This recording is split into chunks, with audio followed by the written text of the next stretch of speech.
In today's video, I'm going to teach you how to record refunds in QuickBooks Online. Whether you're just getting started or looking to fine-tune your bookkeeping skills, this guide will walk you through the entire process, ensuring you manage refunds accurately and efficiently. Let's dive in. First, open your browser and head over to QuickBooks Online. If you don't have an account yet, you'll want to sign up and create one. For those of you who already have an account, simply click on the Sign In button. With your credentials at hand, enter your details to log in, and then click Continue. You will see an option to enter your password, so go ahead and do that, then continue. Once you've signed in, choose the company file you're working with from the list provided. After selecting the company file, navigate to the QuickBooks dashboard. This is your command center where you'll be handling all the financial management tasks.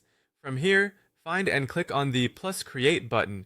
You'll be presented with several options, but for our purpose, select Refund Receipt.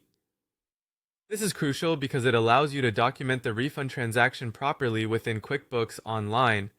Next, you'll need to enter the customer's name. This ensures that the refund is linked to the correct customer in your records.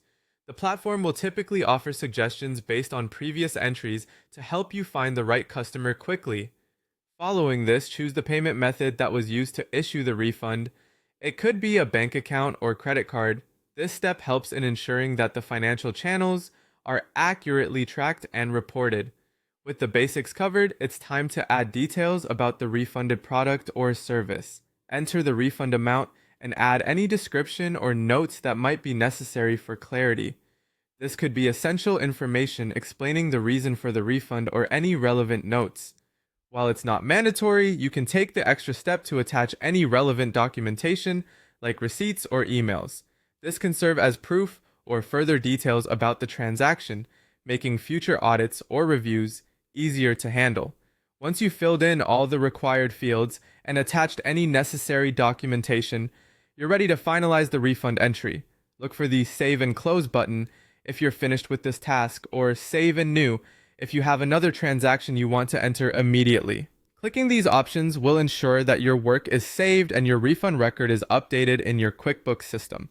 By following these steps, you'll be able to manage refunds in QuickBooks Online confidently and accurately, keeping your financial records in perfect order.